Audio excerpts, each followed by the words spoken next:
అమ్మ, ఈ క్లాస్లో నేను మీకు గుడ్ మార్నింగ్. లాస్ట్ క్లాస్లో మనం చెప్పుకుంటున్నాం కదా బ్యాంకింగ్ గురించి. ఆ క్లాసెస్ కంటిన్యూషన్ నేను మీకు ఈరోజు చెప్పబోతున్నాను. ఫస్ట్ పాయింట్ ఏంటంటే కమర్షియల్ బ్యాంక్స్. ఈ కమర్షియల్ బ్యాంక్స్లో ఏమన్నాయంటే Indian post payments bank,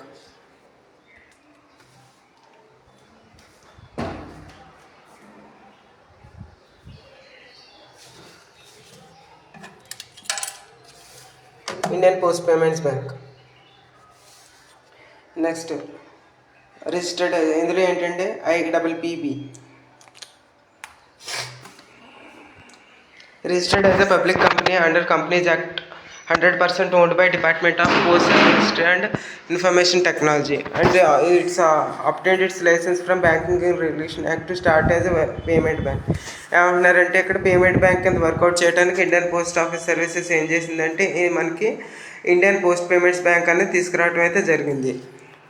next point, Airtel payments bank was first to launch operations in 2017. మనకు ఫస్ట్ పేమెంట్స్ బ్యాంక్ ఇండియాలో ఎప్పుడు చేసిందంటే 2017లో ఎయిర్టెల్ అనేది తీసుకురావడం అయితే జరిగింది. తర్వాత 2018లో ఇండియన్ పోస్ట్ పేమెంట్స్ బ్యాంక్ అనేది ఆపరేషన్లో అయితే తీసుకురావడం అయితే జరిగింది. ఎంతవరకు తీసుకురావడం జరిగిందంటే 1.55 lakh పోస్ట్ ఆఫీస్ అక్రాస్లోకి దీన్ని తీసుకురావడం అయితే జరిగింది. దీనివల్ల యూజెస్ ఏంటంటే door step banking through post man దగ్గరికి పోస్ట్ మ్యాన్ ద్వారానే మన ఇంటి దగ్గరికి బ్యాంకింగ్ సర్వీస్ అనేది తీసుకురావడానికి, అలాగే రూరల్ ఏరియాస్ని కూడా డెవలప్మెంట్ చేయడానికి, అలాగే ఇప్పుడు ఫర్ ఎగ్జాంపుల్ బ్యాంక్ అనేది ప్రతి చోట పెట్టలేం కదా, అంత పెట్టుబడులు పెట్టి వారు పెట్టలేకపోవడానికి మన పోస్ట్ ఆఫీస్ సర్వీసెస్ ఏం తీసుకొచ్చిందంటే ఈ పోస్ట్ పేమెంట్ బ్యాంక్ అనేది తీసుకురావడం అయితే జరిగింది. దీనివల్ల యూజ్ ఏంటంటే పోస్ట్ మ్యాన్ డైరెక్ట్గా మనకి ఇంటికి వచ్చి బ్యాంకింగ్ సర్వీసెస్ అనేవి చేసి పెడతారనమాట. దట్ అప్ టు 1 lakh వరకు అయితే బ్యాంకింగ్ సర్వీసెస్ అనేవి మనం ఇక్కడ పొందవచ్చు, ఈ IPPB ద్వారా పొందవచ్చు. ఇటువంటి అకౌంట్స్ అయితే ఉంటాయని చెప్తున్నారు. సఫల, సుగమ్ అండ్ సరళ్, ఈ 3 types ఆఫ్ డిఫరెన్సెస్ అయితే ఉన్నాయని చెప్తున్నారు. Next point, account can be open with a zero balance, no minimum balance requirement. ఏమంటున్నారంటే మీ దగ్గర డబ్బులు 0 rupees ఉన్నా సరే మీరు అకౌంట్ అనేది ఓపెన్ చేసుకోవచ్చు అని చెప్తున్నారు. నో మినిమం బ్యాలెన్స్ రిక్వైర్మెంట్ దీనికి అవసరం లేదని చెప్తున్నారు. అలాగే minor aged customer age 10 years or more can also open the account. Below 10 years ఎవరైతే ఉన్నారో వాళ్ళు కూడా ఈ అకౌంట్ అనేది ఓపెన్ చేసుకోవచ్చు అని మనకి ఈ రూల్స్ అనేది ఉన్నాయి అన్నమాట. 2019లో మనకి ఏం జరిగింది, IPPB announced its desire to convert itself from payment bank into small finance bank. ఏమంది ఈ ఇండియన్ పోస్ట్ పేమెంట్స్ బ్యాంక్ ఏమని చెప్పుకుంటూ వచ్చింది, మేము పేమెంట్స్ బ్యాంక్ కింద మీదట ఉండలేము, మాకు మంచి రెస్పాన్స్ అనేది వచ్చింది జనం దగ్గర నుంచి, అందరూ కూడా పోస్ట్ బ్యాంక్లో అయితే మనీ అనేది డిపాజిట్ చేస్తున్నారు, సో మేము స్మాల్ ఫైనాన్స్ బ్యాంక్ కింద కన్వర్ట్ అవుతామని చెప్తున్నారు. సో కానీ మనకి RBI గైడ్లైన్స్ ప్రకారం ఏంటంటే ఏదైనా బ్యాంక్ పేమెంట్స్ బ్యాంక్ పెట్టిన తర్వాత 5 years అయితే ఆగాల్సిన టైం అయితే ఉంటుంది అనమాట. మనకి అందరూ కూడా ఆగాలి, ఖచ్చితంగా వెయిట్ చేయాల్సిన పరిస్థితి అయితే ఉంది అందరికీ. ఆ తర్వాతే వేరే బ్యాంకులో ఏదైనా కానీ అది స్మాల్ ఫైనాన్స్ బ్యాంక్ ఆ బ్యాంక్ కింద కన్వర్ట్ అయ్యే ఛాన్సెస్ అయితే ఉన్నాయని మనం చెప్పుకున్నాం, లాస్ట్ క్లాసెస్లో మనం చెప్పుకున్నాం. Next point, digital payments, digital banks by NITI Aayog. Digital payments and మనం ఇప్పుడు చేస్తున్నాం కదా అన్నీ, ఫోన్పే, గూగుల్ పే, పేటిఎం అన్నీ కూడా QR కోడ్ స్కానర్స్ ద్వారానే పేమెంట్స్ అనేవి చేస్తున్నాము. సో దానికి ప్రత్యేకించి ఏమైనా రూల్స్ అనేది తీసుకురావాలా ఆర్ సమాధానం ఏమైనా ఉన్నాయా మనం ఇక్కడ చూద్దాం అనమాట. వాటికి సంబంధించిన రూల్స్ అండ్ రెగ్యులేషన్స్ మనం ఇప్పుడు చూద్దాం. 2021 నీతి Aayog proposed setting up full stock digital banks. ఏమన్నారంటే ఫుల్ స్టాక్ డిజిటల్లోనే బ్యాంక్స్ అనేవి తీసుకురావడం అయితే జరిగింది. అదేంటంటే this will be new type of bank under banking regulation act 1949 act ప్రకారం ఇది కొత్త బ్యాంక్స్ పెట్టడానికి అనుమతించి ఆ రూల్స్ అండ్ రెగ్యులేషన్స్ దగ్గర నుంచి తీసుకుని పెట్టడం అయితే జరిగిందని చెప్పుకోవచ్చు మనం. Next, digital banks will not have a physical branches. వీటికి ఫిజికల్ బ్రాంచెస్ అనేవి అయితే ఉండవని చెప్పొచ్చు మనం. And they will rely on internet for delivering banking services. ఇవి ఇంటర్నెట్లోనే ఇటు సర్వీసెస్ అనేవి తీసుకురావడం అయితే జరిగింది. అదే mobile banking, PhonePe, PhonePe, GPay and Paytm ఇవన్నీ ఉన్నాయి కదా, వీటన్నిటి ద్వారా అయితే ఇవి తీసుకురావడం అయితే జరిగింది. ఆర్ వాళ్ళకి సంబంధించిన ఏవైతే యాప్స్ ఉంటాయి కదా, వాళ్ళ ప్రైవేట్ యాప్స్ అయితే ఉంటాయి, ఆ ప్రైవేట్ యాప్స్ ద్వారా ఈ యాప్స్కి లింక్ చేసుకుని మనం అనేది పేమెంట్ సర్వీసెస్ అనేది అయితే చేసుకోవాల్సిన పరిస్థితి అయితే ఉంది మనకి. ఏది డిజిటల్ పేమెంట్స్ అంటే డిజిటల్ బ్యాంక్స్ ద్వారా. అందుకే మీరు ఏదైనా బ్యాంక్స్ అప్లికేషన్స్ ఇదివరకు ఉండేటివి కానీ ఇప్పుడు ఉన్నాయి. ఇప్పుడు ఏంటంటే డైరెక్ట్ బ్యాంక్ యాప్ దగ్గర నుంచి మీరు క్యూఆర్ కోడ్ స్కాన్ చేసి పేమెంట్ అనేది చేయొచ్చు అనమాట. Just like Canara bank, ICICI bank or some private banks ఏదైతే ఉన్నాయో ఆ క్యూఆర్ కోడ్ స్కాన్ చేసి మీరు వాళ్ళని ఇది ఏంటంటే పేమెంట్ అనేది చేయొచ్చు అనమాట. Next point, digital banks, neo banks. వీటిని మనం నియో బ్యాంక్స్ అని కూడా అంటాం. ఏమంటారంటే these are the related startups regarding the NBFCs. ఏంటంటే ఈ ఎన్బిఎఫ్సిస్ పరిధిలోకి ఈ నియో బ్యాంక్స్ అనే కొత్త పేరుతోటి తీసుకురావడం అయితే జరిగింది. Fintech, financial technology, fintech. ఏదైనా మొబైల్ యాప్స్లో లోన్స్ కానీ ఏదైనా తీసుకునేటప్పుడు అయితే కింద powered by fintech company or authorized by this type of fintech company అని ఉంటుంది. మీ ప్లే స్టోర్లోకి వెళ్ళి సంబంధించిన మనీవ్యూ, నావి ఇవన్నీ ప్రైవేట్ యాప్స్ ఉన్నాయి కదా, ప్రైవేట్ లోన్స్ ఇచ్చే యాప్స్లో అయితే అక్కడ మీకు ఉంటుంది అనమాట. ప్రొవైడ్ బై ఫిన్టెక్ కంపెనీ అని చెప్పి ఎన్బిఎఫ్సిస్ అని వారికి సంబంధించినవి అయితే ఉంటాయి. అవే ఇక్కడ చెప్పుకోవచ్చు అనమాట. Next point, financial institutions, banks and cooperative banks ఏమంటున్నారు. Next, banking regulation act commercial బ్యాంక్స్కి కోఆపరేటివ్ బ్యాంక్స్కి డిఫరెన్సెస్ చెప్పబోతున్నారు. అండ్ అదేంటో ఇప్పుడు మనం చూద్దాం. Applicable since 1949. ఈ కమర్షియల్ బ్యాంక్స్ అనే రూల్స్ అనే లాగో అనేది ఎప్పటి నుంచి యాక్ట్ అయిందంటే 1949 దగ్గర నుంచి ఈ యాక్ట్ అనేది అమల్లోకి తీసుకురావడం అయితే జరిగింది. ఈ కోఆపరేటివ్ బ్యాంక్స్కి ఎప్పుడంటే 1966 దగ్గర నుంచి చేయటం అయితే జరిగింది. నెక్స్ట్, ఇటు రెగ్యులేటర్ ఎవరు? ఇటు రెగ్యులేటర్ వచ్చి ఆర్బీఐ రెగ్యులేట్ చేస్తూ ఉంటుంది. వీటి రెగ్యులేటర్ ఎవరు? కోఆపరేటివ్ బ్యాంక్స్ అండర్ ఆర్బీఐ సూపర్విజన్లో. వీటి కోఆపరేటివ్ బ్యాంక్స్ ఏదైతే రూరల్ బ్యాంక్స్లో మీ కోఆపరేటివ్ బ్యాంక్స్ ఉన్నాయో వాటిని వాళ్ళ హెడ్ ఎవరంటే మల్టీ స్టేట్ కోఆపరేటివ్ బ్యాంక్స్ కానీ అర్బన్ కోఆపరేటివ్ బ్యాంక్స్ కానీ ఉంటాయి. In case other under dual supervision అంటే రెస్పెక్టివ్ స్టేట్ కానీ ఆర్ ఆర్బీఐ రెండు కలిపి చేస్తాయి అనమాట. ఈ టాపిక్ గురించి నెక్స్ట్ ఇంకో 10 to 15 minutesలో ఈ టాపిక్ అనేది మనకు వస్తుంది. ఈ టాపిక్ ఎందుకు రావాల్సి వచ్చింది అందు కూడా మీకు ఎక్స్ప్లెనేషన్ అయితే ఇవ్వటం అయితే జరుగుతుంది. Next point, CRR, SLR and basal 3 norms ఇవన్నీ కూడా ఉంటాయి ఆ కమర్షియల్ బ్యాంక్స్లో. ఇవన్నీ కూడా ఉంటాయి. ఇవన్నీ ఉంటేనే ఆ బ్యాంక్స్ అన్నీ సర్వైవ్ అవ్వగలవు, బ్యాంక్స్ రన్ చేయగలవు, మనకు లోన్స్ ఇవ్వగలవు. సిఆర్ఆర్, ఎస్ఆర్ఆర్, బేసల్ 3 నార్మ్స్, అలాగే పిఎస్ఏ గురించి రెపో, ఎంఎస్ఎఫ్ ఇవన్నీ కూడా ఉంటేనే ఏ బ్యాంక్ అయినా ఫంక్షన్ అవ్వగలదు అనమాట. ఈ టూల్స్ అనేవి యూజ్ చేస్తేనే ఈ బ్యాంక్ అనేది రన్ అవ్వగలదు, లేకపోతే రన్ అవ్వగలదు. ఈ commercial banks, SBI, ICICI banks ఏదైతే ప్రైవేట్ బ్యాంక్స్, పెద్ద బ్యాంక్స్ ఉన్నాయో ఇవన్నీ కూడా రన్ అవ్వగలవు. వేరే ఇవి లేకపోతే అయితే రన్ అవ్వలేవు. నెక్స్ట్ పాయింట్, అలాగే కోఆపరేటివ్ బ్యాంక్స్ ఉంటాయంటే ఉంటాయి, కానీ ఈ ప్రైవేట్ బ్యాంక్స్కి ఉన్నంత హై ఛార్జెస్ కానీ ఇంట్రెస్ట్ రేట్స్ కానీ పెనాల్టీస్ ఇవన్నీ కూడా కోఆపరేటివ్ బ్యాంక్స్లో ఉండవు. కోఆపరేటివ్ బ్యాంక్స్ ఎందుకు పెట్టారంటే జనరల్గా వెల్ఫేర్ మెకానిజం కోసం అయితే ఇవి తీసుకురావడం అయితే జరిగింది. ప్రజలకు తక్కువ రేటుకు వడ్డీలు ఇవ్వాలి, అలాగే పూర్ పీపుల్కి కూడా ఈ బ్యాంక్ అనేది అందుబాటులోకి తీసుకురావాలని చెప్పి ఈ కోఆపరేటివ్ బ్యాంక్స్ని అయితే తీసుకురావడం జరిగింది. సో వాటి మీద హైయర్ ఇంట్రెస్ట్ అంటే సిఆర్ఆర్, ఎస్ఎల్ఆర్ రేషియోస్ అవన్నీ పెడితే మాత్రం కుదరదని చెప్పుకోవచ్చు. రెపో అండ్ ఎంఎస్ఎఫ్ ఏమన్నా ఎలిజిబుల్ టు ఏదైనా బ్యాంక్ దగ్గర నుంచి కానీ ఏదైనా ఆర్బీఐ దగ్గర నుంచి కానీ అప్పు తీసుకోవచ్చా? వీళ్ళు తీసుకోవచ్చు. ఈ కోఆపరేటివ్ బ్యాంక్స్ తీసుకోవచ్చా? But only selected category of cooperative banks తీసుకోవచ్చు, కానీ కొన్ని బ్యాంక్స్ మాత్రం ఈ షరతులను వర్తిస్తాయని చెప్పుకోవచ్చు మనం. అదే మనం వాటికి చెప్పారనమాట. షరతులు అంటే వాళ్ళు కొన్ని బ్యాంక్స్కి ఎలిజిబిలిటీ అనేది ఇస్తారు. ఈ పలానా బ్యాంక్ మాత్రమే ఇవ్వాలి, పలానా బ్యాంక్ మాత్రమే లోన్స్ తీసుకోవాలని చెప్పి. Next, పిఎస్ఎల్ lending 40 to 75% of the loans వీళ్ళు ఇచ్చుకోవచ్చు అనమాట. వీళ్ళు లోన్స్ ఇవ్వచ్చు అంటే ఓన్లీ అర్బన్ కోఆపరేటివ్ బ్యాంక్స్ మాత్రమే ఇచ్చుకోవచ్చు అనమాట. లోన్స్ అనేవి ఇచ్చుకోవాల్సి వస్తుంది అనమాట. అంటే ఆ బ్యాంక్ అండర్లో ఎవరెవరైతే ఉన్నారో, ఏ బ్యాంక్ అయితే వస్తాయో అండర్ బ్యాంక్స్ ఏదైతే ఉన్నాయో వాళ్ళు మాత్రమే లోన్స్ ఇవ్వడానికి అయితే పాసిబిలిటీ ఉంది. హూ కెన్ బారో, ఎవరు తీసుకోవచ్చు, ఎవరైనా తీసుకోవచ్చు. అలాగే ఫస్ట్ ప్రిఫరెన్స్ వీళ్ళు ఎవరు తీసుకోవచ్చు, వీళ్ళు ఫస్ట్ ప్రిఫరెన్స్ మెంబర్స్ మాత్రమే తీసుకోవచ్చు అని చెప్పుకోవచ్చు మనం. ఓట్ పవర్ బేస్డ్ ఆన్ ఇందులో ఓటింగ్ పవర్ అనేది ఎట్లా ఉంటుందని చెప్తున్నారు. ఇందులో ఓటింగ్ పవర్ అనేది ఎట్లా ఉంటుంది, ఎనీవన్ కెన్ ఎవరైనా ఓటింగ్ పవర్, ఆ share holding for example XYZ persons తీసుకుందాం. 30% షేర్, 30% షేర్, 40% షేర్. వీళ్ళ ఓటింగ్ పర్సంటేజ్ ఎట్లా ఉంటుందంటే Xకి 3% ఓటు ఉంటుంది, Yకి 3% ఓటు ఉంటుంది, అలాగే Zకి వచ్చి 3% ఓటు ఉంటుంది. కానీ కోఆపరేటివ్ బ్యాంక్స్లో ఒక పరిస్థితి అయితే మారిపోద్ది అనమాట. ఇక్కడ ఎంతమంది మెంబర్స్ ఉన్నా సరే ఆ మెంబర్కి వచ్చి మాత్రం ఒక ఓట్ వాల్యూ వచ్చి వన్ ఓట్ మాత్రమే ఉంటుందని చెప్పుకోవచ్చు మనం. Profit motive, purely profit motive. So lending rates high maybe higher than cooperative banks. Profit ఉంటుందంటే డ్యామ్ షూర్ ప్రాఫిట్ అనేది ప్రైవేట్ బ్యాంక్స్లో అయితే ఖచ్చితంగా ఉంటుంది. అట్లయితేనే వాళ్ళు సర్వీస్ అనేది చేయగలరు. లేకపోతే వాళ్ళు ఆ బ్యాంక్స్ అక్కడ కష్టపడే వారికి ఎంప్లాయీస్కి శాలరీస్ అవన్నీ ఇచ్చుకోలేరు కదా.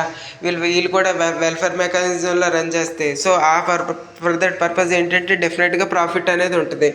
అంటే లోన్స్ ఇవ్వటం కానీ, ఇంట్రెస్ట్ రేట్స్ కానీ, credit cards services charges and credit debit card charges, SMS charges, ఇవన్నీ కూడా చాలా వరకు అయితే ఛార్జెస్ ఉన్నాయి. అట్లాగే క్యాష్ కౌంటింగ్ ఛార్జెస్, మీరు ఏదైనా 50,000 అబౌట్ డిపాజిట్ చేస్తే దాని మీద ఖచ్చితంగా cash handling charges 100 to 200 rupees అయితే డెఫినెట్గా ఛార్జ్ చేస్తున్నారు బ్యాంక్ వాళ్ళు. సో అట్లాంటి వారి ద్వారా ఏంటంటే ప్రాఫిట్ అనేది డెఫినెట్గా ఉంటుందని చెప్పుకోవచ్చు మనం. నెక్స్ట్ కోఆపరేటివ్ బ్యాంక్ అయితే కోఆపరేటివ్ బ్యాంక్ ఈ సిచ్యువేషన్ ఎట్లా ఉంటుందంటే desire to help community. So lending rates little lower than commercial. మీకు చెప్పాను కదా, ఈ కోఆపరేటివ్ బ్యాంక్స్ ఏదైతే ఉన్నాయో ఇవన్నీ కూడా ఏంటంటే జనరల్గా వెల్ఫేర్ కోసం అన్నమాట. ప్రజలకి ఆర్థికంగా సహాయం అందించుకునేలాగా ఇవి అయితే ఉన్నాయని చెప్పుకోవచ్చు అనమాట.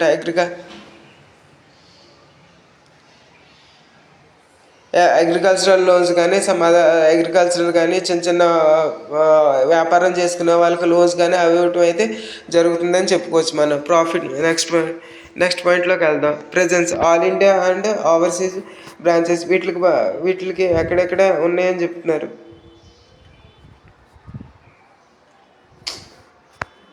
Sorry,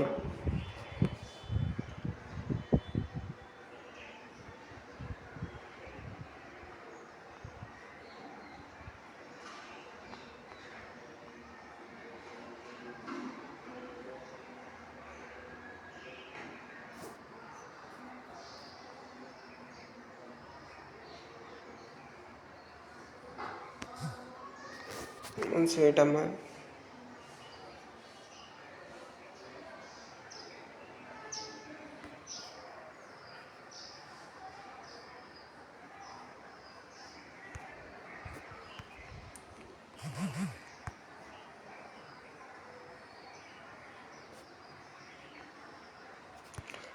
okay.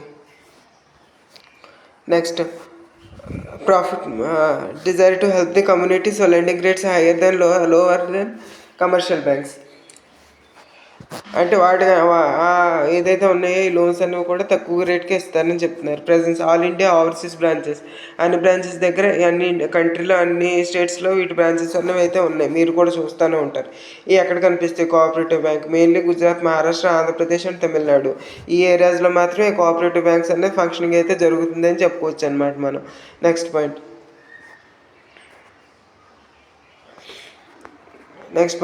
Classification of urban cooperative banks and rural cooperative banks. Urban cooperative బ్యాంక్స్కి, రూరల్ కోఆపరేటివ్ బ్యాంక్స్కి తేడాలు ఒకసారి చూద్దాం. ఇది ఫర్దర్గా ఎట్లా క్లాసిఫై అయ్యారంటే షెడ్యూల్ బ్యాంక్స్కి అంటే సింగిల్ స్టేట్ బ్యాంక్స్ కింద కన్వర్ట్ చేశారు. From 2018 RBI allowed them to voluntarily upgrade to small finance bank with certain conditions. ఈ అర్బన్ కోఆపరేటివ్ బ్యాంక్స్ ఏమని చెప్పిందంటే మీకు ఇష్టమైతే స్మాల్ ఫైనాన్స్ బ్యాంక్లో కన్వర్ట్ అవ్వచ్చు అని చెప్పింది. ఎవరికి 5 years కంటే అబవ్గా చేసి ఉంటారు కదా, కోఆపరేటివ్ బ్యాంక్ కింద చేశారు కదా, వాళ్ళని దీని కింద ఎలిజిబిలిటీ కింద అంటే మీకు ఇష్టానుసారం అయితే మీరు స్మాల్ ఫైనాన్స్ బ్యాంక్ కింద కన్వర్ట్ అవ్వండి, లేకపోతే లేదని చెప్పి రూల్స్ అనేది రెగ్యులేట్ చేయడం అయితే అయ్యింది. ఇదేంటంటే చూద్దాం. State cooperative bank, district cooperative, central cooperative banks. ఈ బ్యాంక్స్ అన్ని మనం చూస్తూనే ఉంటాం. రూరల్ ఏరియాస్లో చిన్న బ్యాంక్స్ అయితే ఉంటాయి. 1-2 రూమ్స్లో అయితే ఆ బ్యాంక్స్ అన్నీ ఉంటాయి. వాళ్ళు లోన్స్ ఇస్తూ ఉంటారు, అవన్నీ ఇస్తూ ఉంటారు. దాని తర్వాత ఇవి టైప్స్ ఏంటంటే land banks, cooperative, agriculture and rural development banks. మీకు చెప్పాను కదా ఫస్ట్ పాయింట్, ఇక్కడ మళ్ళీ రిపీట్ చేసి అదే అర్థం వచ్చేటట్టు చెప్పారు. నెక్స్ట్ 2021లో RBI setup NS Viswanathan panel for strengthening urban cooperative banks 2021లో ఎన్ఎస్ విశ్వనాథన్ గారి ప్లాన్ ఏం చెప్పిందంటే అర్బన్ కోఆపరేటివ్ బ్యాంక్స్ మనం ఎస్టాబ్లిష్ చేయాలి. ఎందుకంటే వెల్ఫేర్ మెకానిజం కోసం రూరల్ ఏరియాలోనే కాదు అర్బన్ ఏరియాలో కూడా ఇట్లాంటి మనం సపోర్టివ్గా ఉండాలని చెప్పిన ఉద్దేశంతో స్వామినాథన్ వస్తుంది. ఎన్ఎస్ విశ్వనాథన్ గారు ఏం చెప్పారంటే 2021లో ఈ సెటప్ అనేది రావడం అయితే జరిగింది. నెక్స్ట్ కోఆపరేటివ్ బ్యాంక్స్కి రీసెంట్ టైంలో వీటికి బ్యాడ్ నేమ్ కూడా వచ్చింది. అదేంటంటే Punjab and Maharashtra cooperative bank is a multi state scheduled cooperative bank. It functions in Maharashtra, Delhi, Karnataka, Goa, Gujarat, Andhra and MP. PMC bank ఏదైతే కోఆపరేటివ్ బ్యాంక్ ఉందో ఇది ఏంటంటే వీళ్ళు ఒక హెచ్డిఐఎల్ కంపెనీకి భారీ మొత్తంలో లోన్స్ అయితే ఇవ్వడం అయితే జరిగింది. అలా లోన్స్ ఇవ్వడం వల్ల ఏం జరిగిందంటే వాళ్ళు హెచ్డిఐఎల్ కంపెనీ వాళ్ళు వీళ్ళకి పే బ్యాక్ అయితే చేయలేదు. ఆ లోన్ అనేది వీళ్ళకి తిరిగి కట్టలేదు. సో ఫర్ దట్ పర్పస్ ఏంటంటే అది దివాలా తీసే సిచ్యువేషన్కి అయితే ఆ బ్యాంక్ అయితే రావడం అయితే జరిగింది. దాని తర్వాత నెక్స్ట్ పాయింట్ చూద్దాం. RBI imposed withdrawal limits on the depositors using the powers of Banking Regulation Act. ఇది ఏంటంటే డిపాజిటర్స్ మీద అయితే స్లాబ్ అయితే పెట్టడం అయితే జరిగింది. వాళ్ళ కస్టమర్స్ మీద ఏమని పెట్టిందంటే మీరు ఇంతకు మించి అయితే వాళ్ళ దగ్గర నుంచి అయితే డిపాజిట్ అనేది విత్డ్రా తీసుకుంటానికి అయితే అర్హత లేదని చెప్పి పెట్టింది. ఎందుకంటే ఆ బ్యాంకే దివాలా తీసే సిచ్యువేషన్కి వచ్చింది. సో అందరికీ సరిపెట్టాలని చెప్పి అందరినీ సాటిస్ఫై చేయాలని చెప్పి వాళ్ళు ఏమన్నారు, ఆర్బీఐ ఏం రెగ్యులేషన్స్ ఇచ్చిందంటే మీరు ఎంతవరకు మాత్రమే పరిమితికి మించి అయితే ఆ బ్యాంక్ నుంచి అయితే డబ్బులు తీసుకుంటానికి అర్హత లేదు అని చెప్పి అయితే చెప్పారు.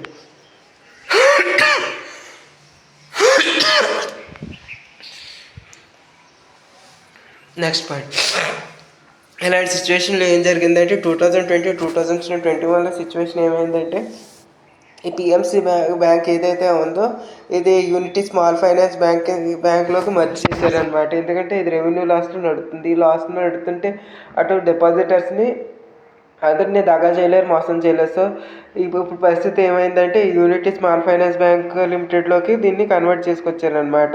ఇప్పుడు ఈ పిఎంసి బ్యాంక్ ఏం చేస్తుంది, ప్రతి ఒక్క తన కస్టమర్స్ ఎవరెవరైతే ఉన్నారో వాళ్ళందరికీ 5 lakhs అనేది డిపాజిట్ చేస్తుంది అనమాట. అంటే ఫర్ ఎగ్జాంపుల్ వాళ్ళు 10 lakhs ఆ బ్యాంక్లో డిపాజిట్ చేసుకున్నారు అనుకోండి, ఆ 10 lakhs నుంచి ఓన్లీ 5 lakhs మాత్రమే వాళ్ళకి ఇస్తుంది. ఆ మిగతా 5 lakhsకి ఎవరు ఇస్తారంటే victim depositors to get it from USFLBL bank in establishments in next 10 years. ఇంకో 10 సంవత్సరాల్లో ఏమవుతుందంటే ఈ USFBL బ్యాంక్ ద్వారా అయితే వీళ్ళకి ఆ మొత్తం అయితే ఆ రిమైనింగ్ ఎంతైతే అమౌంట్ ఉందో 5 lakhs మించి అమౌంట్ ఏదైతే వీళ్ళు డిపాజిట్ చేశారో బ్యాంక్లో ఆ డిపాజిట్ చేసిన అమౌంట్ వీళ్ళకి విడతల వారీగా ఇన్స్టాల్మెంట్స్లో ఈ డిపాజిటర్స్ అన్నదికి డబ్బులు అనేది వేస్తారని చెప్పారు. ఏదైనా బ్యాంక్లో ఫర్ ఎగ్జాంపుల్ 25 ఇది అవుట్ ఆఫ్ ద బాక్స్ చెప్తున్నాను. మీ దగ్గర ఒక 25 lakhs to 35 lakhs ఉన్నాయనుకోండి, మీరు ఒక 5 to 6 బ్యాంక్స్లో దాన్ని డిపాజిట్ చేయండి. ఎందుకంటే according to RBI rules and regulations only 5 lakhs వరకు మాత్రం ఇన్ కేస్ ఆ బ్యాంక్లో వాళ్ళు 10 lakhs డిపాజిట్ చేసినా ఆ కస్టమర్కి 5 lakhs మాత్రమే డిఐసిజిసి అనేది అప్రూవల్ వస్తుంది అనమాట. రిమైనింగ్ మనీ అంతా మీ నమ్మకం మీదే ఇన్వెస్ట్ చేసినట్టు అవుతుంది. ఎందుకంటే మీరైతే ఆర్బీఐకి అయితే చెప్పి చేయలేదు కదా, డబ్బులు ఇవ్వలేదు కదా, వాళ్ళు డిపాజిట్ చేయలేదు కదా, మీకు ఇష్టమే వాళ్ళ పాలసీస్ నచ్చి మీరు బ్యాంక్లో డిపాజిట్ చేశారు. అంతకు మించి అయితే దానికి ఆర్బీఐ ఏం చేస్తుందంటే ఓన్లీ 5 lakhs వరకు మాత్రమే ఆ ఆర్బీఐ బాధ్యత వహించి 5 lakhs మాత్రమే ఇస్తుంది. అది ఎందుకంటే వాళ్ళ దగ్గర కొంత అమౌంట్ వీళ్ళు ఉంచుకున్నారనమాట. ఆర్బీఐ వాళ్ళు ఒక 10% అమౌంట్ అనేది డెఫినెట్గా అయితే ఉంచుకుంటారు. సో ఫర్ దట్ పర్పస్ ఏంటంటే మీకు ఒక 5 lakhs వరకు అయితే డిపాజిట్ అనేది చేయడం అయితే జరుగుతుంది.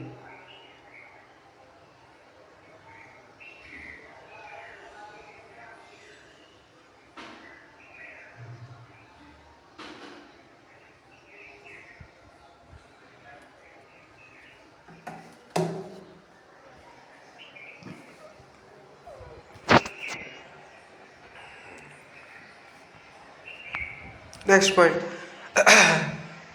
ఇవ్వడం అయితే జరుగుతుంది. అండ్ నెక్స్ట్ చూద్దాం, banking regulation ordinance act 2020. Banking regulation మీకు ఇక్కడ పాలిటీలో అడగచ్చు, బ్యాంకింగ్ రెగ్యులేషన్ ఆర్డినెన్స్ ఎప్పుడు యాక్ట్ చేశారంటే 2020లో దీన్ని అమెండ్మెంట్ అయితే చేశారని చెప్పి క్వశ్చన్ అయితే రావచ్చు. వాటిలో జరిగిన మార్పుల గురించి అయితే మనం ఇప్పుడు చూద్దాం. దీనికి సంబంధించి 2020లో అయితే ఆర్డినెన్స్ అనేది ఇష్యూ చేయడం జరిగింది. To amend the banking regulation act 1949. 1949లో అయితే దీన్ని తీసుకురావటం 1949లో ఏదైతే బ్యాంక్ రెగ్యులేషన్ యాక్ట్ తీసుకొచ్చారో వీటిని మార్చడానికి చూశారు. అది ఎప్పుడంటే సెప్టెంబర్లో ఈ యాక్ట్ అనేది పాస్ అయింది. అదే వీళ్ళు మనకు చెప్తున్నారనమాట. టైప్ ఆఫ్ బ్యాంక్ ఇక్కడ మనం ఏదైతే డిఫరెన్సెస్ జరిగినాయి, ఏదైతే ఇప్పుడు జరిగింది కదా, జరిగిన ఎగ్జాంపుల్ జరిగింది కదా, ఒక లోన్ స్కామ్ అయితే జరిగింది కదా కోఆపరేటివ్ బ్యాంక్స్లో. సో ఫర్ దట్ పర్పస్ ఏం చేశారంటే వీళ్ళు ఈ కొత్తగా ఈ బ్యాంకింగ్ రెగ్యులేషన్ ఆర్డినెన్స్ యాక్ట్ అయితే తీసుకురావటం అయితే జరిగింది. వాటిలో జరిగి బిఫోర్ తర్వాత changes, half English half Telugu. So before ఏదైతే చేంజెస్ జరిగినాయో ఆర్ ఆఫ్టర్ ఏదైతే చేంజెస్ జరిగినాయో చూద్దాం మనం. ఇదేంటే కమర్షియల్ బ్యాంక్స్కి అయితే చూద్దాం ఎటువంటి చేంజెస్ జరిగినాయో. Before commercial bank example SBI, Axis bank లాంటి బ్యాంక్స్ ఎవరు హెడ్ ఆఫ్ ద బాడీగా ఉండేవారు, ఆర్బీఐ ఉండేది. తర్వాత ఎవరున్నారు, ఆర్బీఐ ఉంది. దాని తర్వాత కోఆపరేటివ్ బ్యాంక్స్ ఎవరెవరు ఉండేవారు, ఎవరెవరంటే సింగిల్ స్టేట్ రూరల్ ఏరియాలో ఎవరు ఉంటారంటే RBI and state government both functioning చేస్తాయి. దాని తర్వాత ఆఫ్టర్ రెగ్యులేటర్స్ ఎవరు చేస్తారంటే ఆర్బీఐ అండ్ స్టేట్ గవర్నమెంట్ రెండు చేస్తున్నాయి.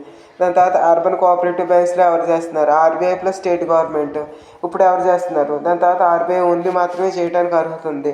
Next cooperative multi state cooperative bank అంటే వేరే ఆ బ్యాంకే వేరే స్టేట్స్లో రన్ చేస్తుంది కదా. Just for the example PMC bank తీసుకుందాం మనం, పంజాబ్ మహారాష్ట్ర కోఆపరేటివ్ బ్యాంక్ తీసుకుందాం. అది అన్ని స్టేట్స్లో ఫంక్షనింగ్ అయితే జరిగింది. సో ఫర్ దట్ పర్పస్ ఏంటంటే దానికి హెడ్ ఎవరంటే ఆర్బీఐ అండ్ యూనియన్ గవర్నమెంట్ తీసుకుంటుంది. ఇప్పుడు ఎవరు తీసుకుంటున్నారు, ఓన్లీ ఆర్బీఐ తీసుకుంటుంది.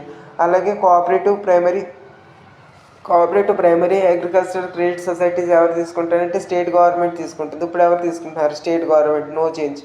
నెక్స్ట్ స్టేట్ గవర్నమెంట్కి ఇది ఏ డిపార్ట్మెంట్ అండర్లోకి వస్తుంది, ఎవరి డిపార్ట్మెంట్లోకి వస్తుంది అంటే state government register for cooperative societies అయితే ఈ కోఆపరేటివ్ బ్యాంక్స్ రెండింటినీ చూస్తుంది అనమాట. వాళ్ళకు ఉండే ఫంక్షన్స్లో ఈ మేజర్ ఫంక్షన్ ఏంటంటే ఈ కోఆపరేటివ్ బ్యాంక్స్ని చూసుకోవాలి. ఎవరు, state government register for cooperative society. Next union గవర్నమెంట్కి ఎవరు తీసుకుంటారంటే agro ministries register multi state cooperative banks ఉన్నాయి, కోఆపరేటివ్ సొసైటీస్ ఉన్నాయి కదా, అవి తీసుకుంటే అని చెప్తున్నారు మనకి. దాని తర్వాత నెక్స్ట్ బిఫోర్ ఆర్డినెన్స్, తర్వాత ఆర్డినెన్స్ ఏవైతే చేంజెస్ జరిగినాయో అది చూద్దాం. If commercial or cooperative was not verge of collapse then RBI would first issue moratorium, that is single deposit can't withdraw more than percentage amount. Next bank can't give loans and then RBI will begin the process of fixing the bank. ఎప్పుడంటే బిఫోర్కి ఇదివరకు రోజుల్లో ఎలా జరిగేదంటే ఏదైనా bank దివాలా తీస్తే RBI స్వతహాగా బాధ్యత వహించి 5 lakhs వరకు అయితే వాళ్ళకి డబ్బులు ఇచ్చి వాళ్ళతో మారిటోరియం అనేది కస్టమర్స్కి మారిటోరియం అనేది ఇచ్చేది, ఆర్ క్యాపింగ్ అనేది పెట్టేది.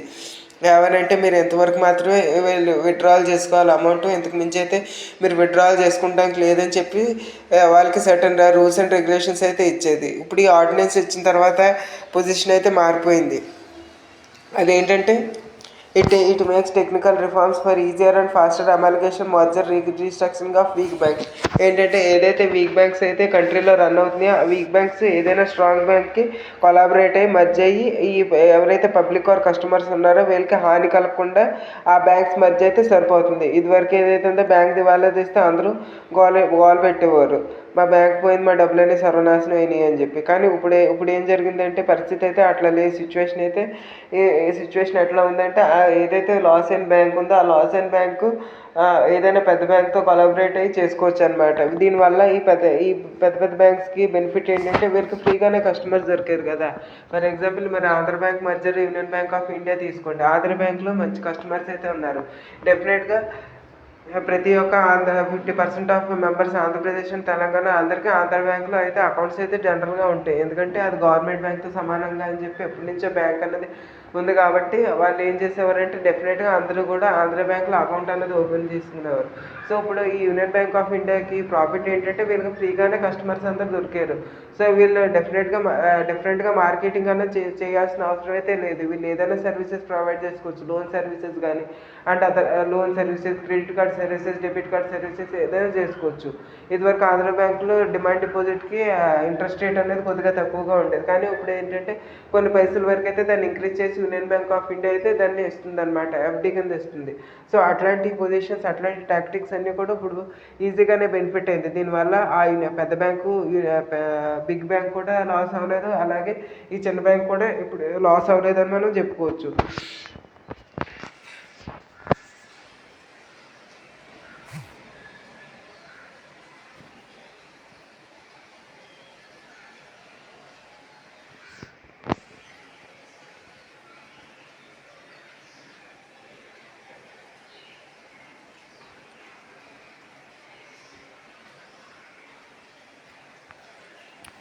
Next point.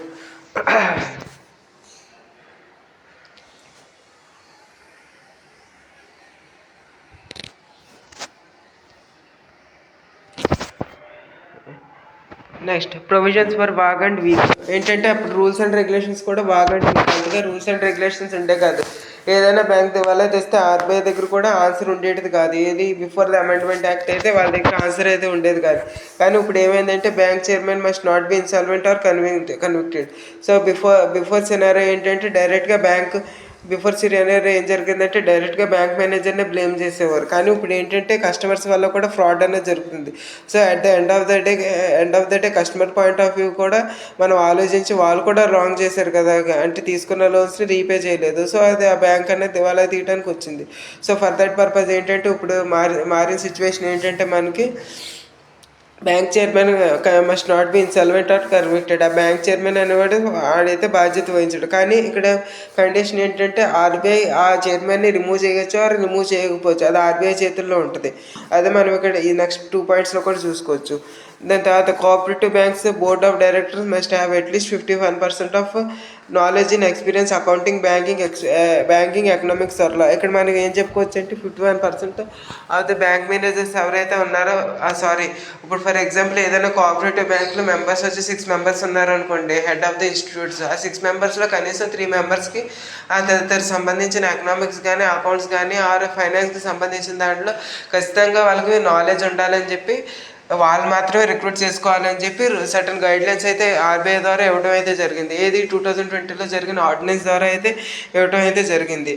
అదే మనం ఇక్కడ చెప్పుకోవచ్చు అనమాట. However if scam in a cooperative bank RBI can take over or supersede its board of directors for up to 5 years. ఏదైనా స్కామ్ కనుక జరిగితే ఆర్బీఐ దాన్ని అండర్టేక్ తీసుకోవచ్చు. ఏదైనా బ్యాంక్ని ఒక 5 years వరకు దానికి ఏదైనా అపోహ కానీ ఆ బ్యాంక్ మీద ఏదైనా కన్సర్న్స్ ఉన్నాయనుకోండి, ఫర్ ఎగ్జాంపుల్ ఆ బ్యాంక్ మీద అనుమానం వస్తే డెఫినెట్గా ఆర్బీఐ అనేది అండర్టేక్ చేసుకుని సూపర్సీడ్ చేయొచ్చు ఆ బ్యాంక్ని తీసుకుని. సో అలాంటి ఛాన్సెస్ కూడా ఈ ఆర్డినెన్స్ ద్వారా అయితే మనకి తీసుకురావడం అయితే జరిగింది. Next point, former financial institutes non banking financial institutions. ఏంటంటే డెవలప్మెంట్ ఫైనాన్స్ ఇన్స్టిట్యూషన్స్ డిఎఫ్ఐ. ఈ డిఎఫ్ఐ వల్ల యూజ్ ఏంటంటే డెవలప్మెంట్ ఫైనాన్స్ ఇన్స్టిట్యూట్స్ వల్ల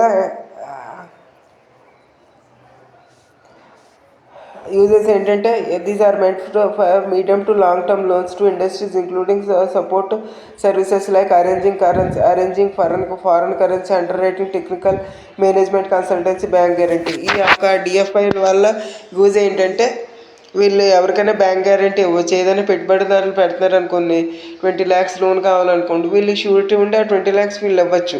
ఆ బిజినెస్ రన్ అయిందంటే కరెక్ట్గా రన్ అయిన తర్వాత వీళ్ళ మనీ వీళ్ళు తీసుకుని వాళ్ళ ప్రాఫిట్ వాళ్ళకి ఇచ్చేస్తారనమాట. అంటే వీళ్ళు ఎవరికైనా సరే సపోర్టింగ్ సర్వీసెస్గా ఉండొచ్చు అనమాట. అంటే ఫైనాన్షియల్గా ఉండొచ్చు. ఏదైనా పెట్టుబడి పెడుతుంటే వాళ్ళకి ఫైనాన్షియల్గా ఉండొచ్చు. ఇక్కడ ఏంటంటే they don't accept deposits from ordinary people. ఈ డిఎఫ్ఐలు ఏంటంటే వీళ్ళు డిపాజిట్స్ అనేవి యాక్సెప్ట్ చేయరు అనమాట పీపుల్ దగ్గర నుంచి. 1 lakh కానీ 2 lakh కానీ పెట్టుబడి అయితే వీళ్ళైతే యాక్సెప్ట్ అనేది చేయరు. Previously the financial intermediates were classified into 3 types: bank, non bank, DFI. ఇది వరకు ఏంటంటే ఫైనాన్షియల్ కేటగిరీస్లో 3 ఉంటాయి: banks, non banks and DFI ఉండేవి. కానీ నరసింహన్ కమిటీ 2 తర్వాత బ్యాంకింగ్ రిఫార్మ్స్ 1998 తర్వాత ఏమైందంటే బ్యాంకు, నాన్ బ్యాంకు, అది బ్యాంకా నాన్ బ్యాంకా 2 మాత్రం ఉండాలి. డిఎఫ్ఐలో ఐదర్ బ్యాంక్లో జాయిన్ అవ్వండి లేదా మీరు నాన్ బ్యాంక్లో జాయిన్ అవ్వండి అని చెప్పింది. అంటే ఎవరిని ఏదైతే పెట్టుబడిదారులకు డబ్బులు ఇస్తున్నారో అంటే ఫైనాన్షియల్స్ ఉన్నారో మీరు బ్యాంక్లోనే జాయిన్ అవ్వండి ఆర్ నాన్ బ్యాంక్ కిందైనా ఉండండి అని చెప్పి ఎం నరసింహన్ కమిటీ అయితే రికమెండ్ చేసిందనమాట. సో వాళ్ళు రెండిట్లో ఒకటి మాత్రం జాయిన్ అవ్వాలని ఆ రూల్ అయితే మనకు తీసుకురావడం అయితే జరిగింది. నెక్స్ట్, ఇండస్ట్రియల్ ఫైనాన్స్ ఇటువంటి ఏదైతే జరిగినాయో ఎగ్జాక్ట్ ఇయర్స్ క్రోనాలజీ చూద్దాం. Indian industrial finance corporation of India IFCI owned by finance ministry and ఈ డిఎఫ్ఐలు అనమాట. ఇవన్నీ కూడా డిఎఫ్ఐలు ఏదైతే ఉన్నాయి 1948లో industrial finance corporation of India అనేది స్థాపించడం అయితే జరిగింది. దాని హెడ్ ఎవరంటే finance ministry, department of financial services. Next point, 1955 national small industries corporation NSIC under the ministry of micro small medium enterprises. MSME ద్వారా అయితే ఈ ఎన్ఎస్ఐసి అనేది స్థాపించబడింది ఎప్పుడు 1955. నెక్స్ట్ 1955లో ఐసిఐసిఐ ఎవరి ద్వారా సెటప్ అయిందంటే government of India, world bank and later ఇది ప్రైవేట్ సెక్టర్ బ్యాంక్ కింద అయితే ఫామ్ అయింది. Next point 1964 IDBI bank. ఇది ఏంటంటే 1964లో ఐడిబిఐ బ్యాంక్ కింద అయితే ఫామ్ అయింది, కానీ దీనికైతే లాసెస్ అనేవి డెఫినెట్గా వచ్చినాయి. అవి మన ప్రీవియస్ క్లాసెస్లో మనం చెప్పుకున్నాం. సో ఫర్ దట్ పర్పస్ ఏంటంటే 2018లో దీన్ని ఎల్ఐసి అనేది అండర్టేకింగ్ అయితే చేసుకుంది. Next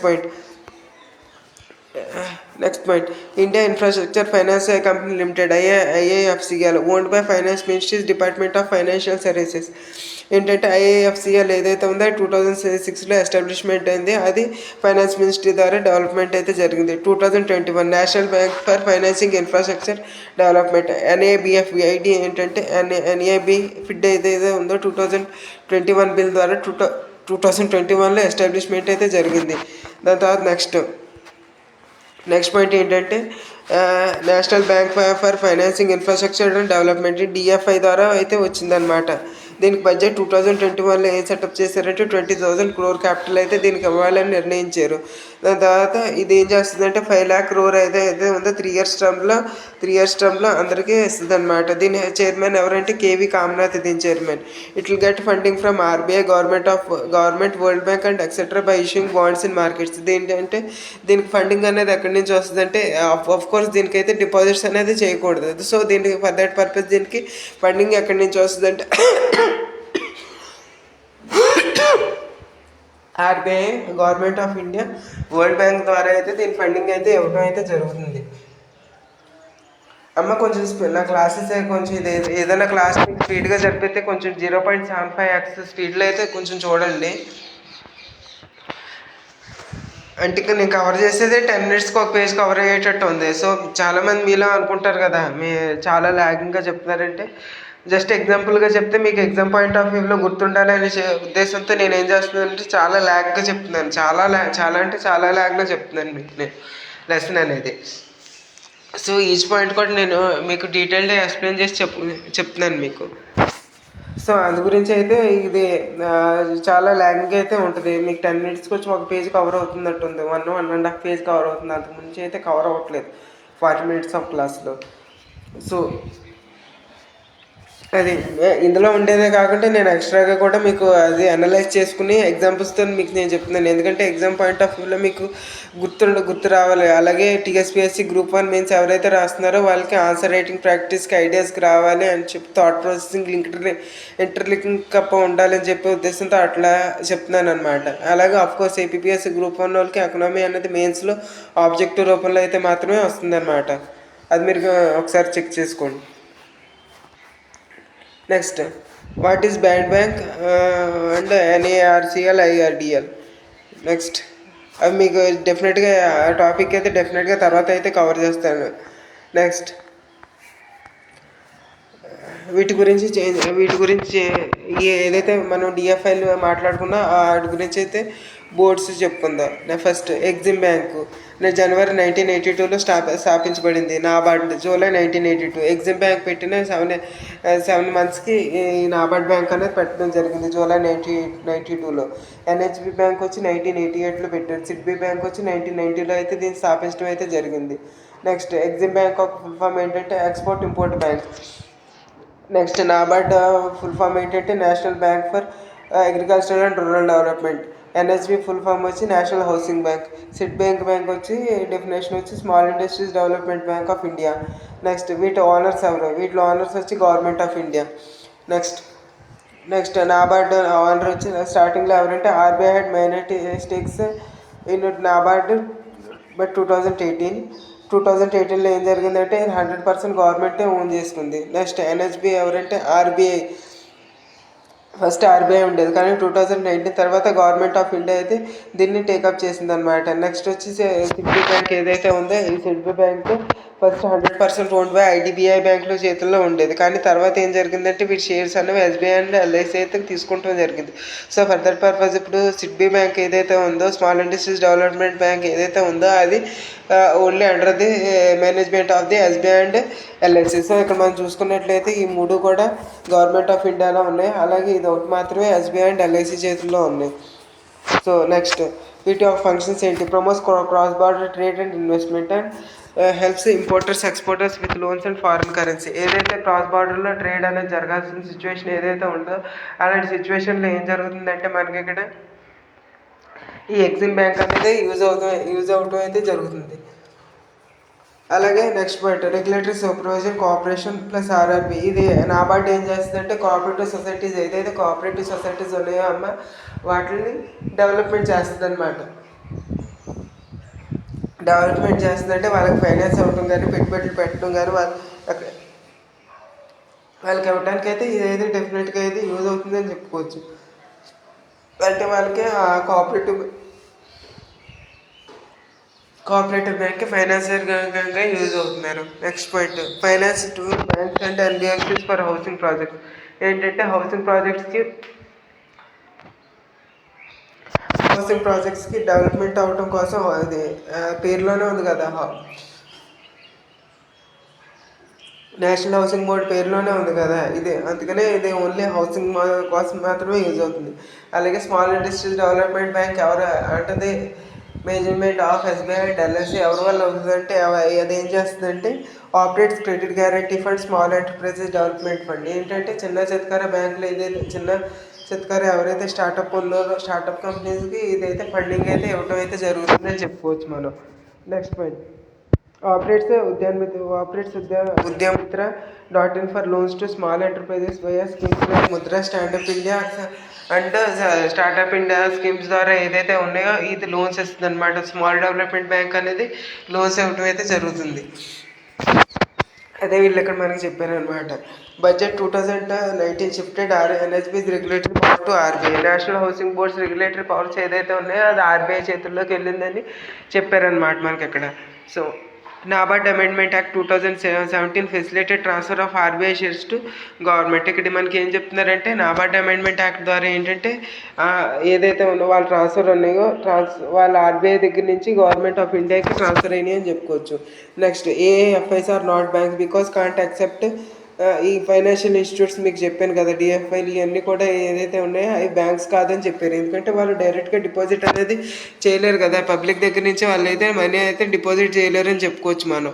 so for that purpose ఏంటంటే ఇవి అయితే బ్యాంక్స్ కింద కన్సిడర్ చేయరు. Next point RBI is the regulatory over AFI Basel norms applicable but RBI can prescribe or different slabs or norms or deadlines. ఏంటంటే RBI ఏఐఎఫ్ఐకి రెగ్యులేటరీ, కానీ Basel norms ఇవన్నీ ఏదైతే ఉన్నాయో ఇవన్నీ కూడా ఆర్బీఐకి తనకి ఇష్టం వచ్చిన అనుగుణంగా మార్చుకుని వీటికి అప్లికేబుల్ చేయొచ్చు అని చెప్తున్నారు. Next point Atmanirbhar Bharat 2020 RBI announce special refinance facility for AAFI. ఇక్కడ ఏమంటున్నారంటే ఏఏఎఫ్ఐ ద్వారా ఏఏఎఫ్ఐకి స్పెషల్గా మెకానిజం అనేది ఫెసిలిటీ అనేది తీసుకొచ్చారు. దేని ద్వారా అంటే ఆత్మనిర్భర్ ద్వారా, అంటే they can borrow more money from RBI. RBI మీకు చెప్పాను కదా, వీటికి ఫండింగ్ ఎవరు ఇస్తారంటే RBI, world bank and government of India ఇస్తుందని చెప్పాను మీకు.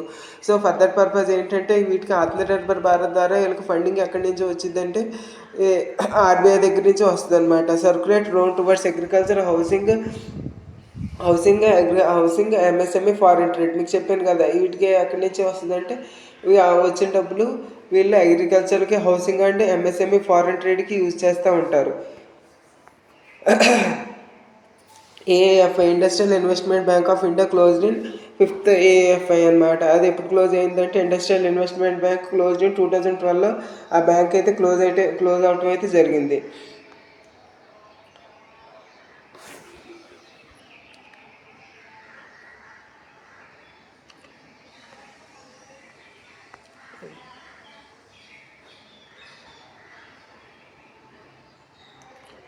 నెక్స్ట్ ఎఫ్ఐలో నాన్ బ్యాంకు ప్రైమరీ డీలర్స్ ఎవరెవరైతే ఉన్నారో ఈ మనీ ఫైనాన్షియల్ మార్కెట్ ఏ విధంగా ఉంటుందంటే మనీ మార్కెట్ కింద ఉంటుంది, అలాగే క్యాపిటల్ మార్కెట్ కింద ఉంటుంది. మనీ మార్కెట్లో ప్రైమరీ మార్కెట్ అండ్ క్యాపిటల్ మార్కెట్లో కూడా primary market and secondary market ఉంటాయి. ఇవి సెబీ ఎగ్జామ్స్కి యూజ్ అవుతాయి సెబీలో డెఫినెట్గా ఈ టాపిక్ అయితే వచ్చింది. సెబీ ఎగ్జామ్కి డెఫినెట్గా ఈ టాపిక్ అయితే వస్తుంది.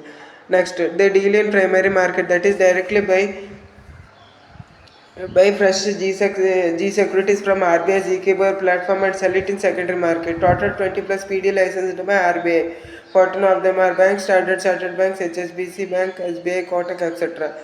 ఏంటంటే వాళ్ళు డైరెక్ట్గా ఈ ఏదైతే బ్యాంక్స్ ఉన్నాయి నేను చెప్పాను కదా డిఎఫ్ఐలు ఉన్నాయి ప్రైమరీ మార్కెట్లో కొనుక్కుని సెకండరీ మార్కెట్లో సేల్ చేస్తారు, వాళ్ళ ప్రాఫిట్ అక్కడ వస్తుంది అనమాట.